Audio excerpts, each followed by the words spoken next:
Mary McLeod Bethune was an educator and activist who fought for the advancement of Black Americans, especially Black girls, by improving access and quality of education.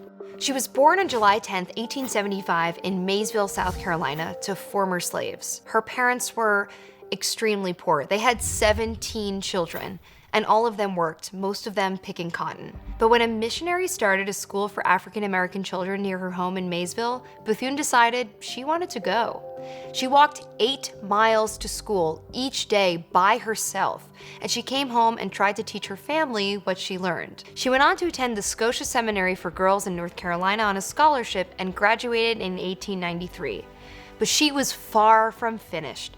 She then attended Dwight Moody's Institute for Home and Foreign Missions in Chicago, and after 2 years moved back down south to work as a teacher and share her knowledge.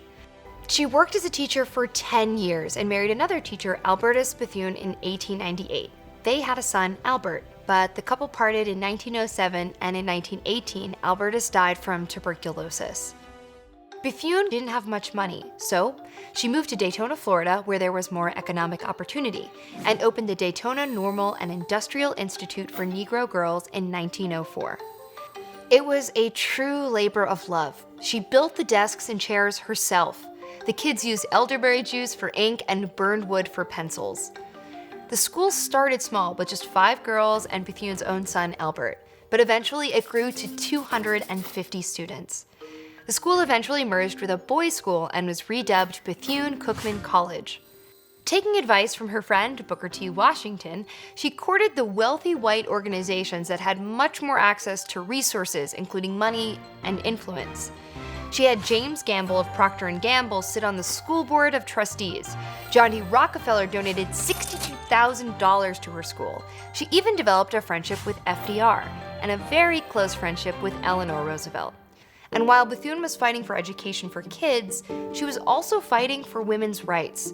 She joined the National Association of Colored Women and served as the president of the Florida chapter from 1917 to 1925.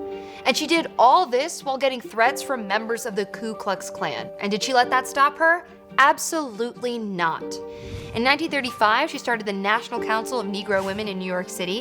In 1938, she hosted the White House Conference on Negro Women and Children. And during World War II, she gained approval for Black women to serve as officers in the Women's Army Corps. She was also a special assistant to the Secretary of War during World War II and served as a member of FDR's Black Cabinet, which was a coalition of Black leaders who advised Roosevelt on issues facing the Black community. Bethune gave her life to the improvement of others. She advocated for equality of the races and the sexes and went to great lengths to enact change until she died in 1955 at the age of 79.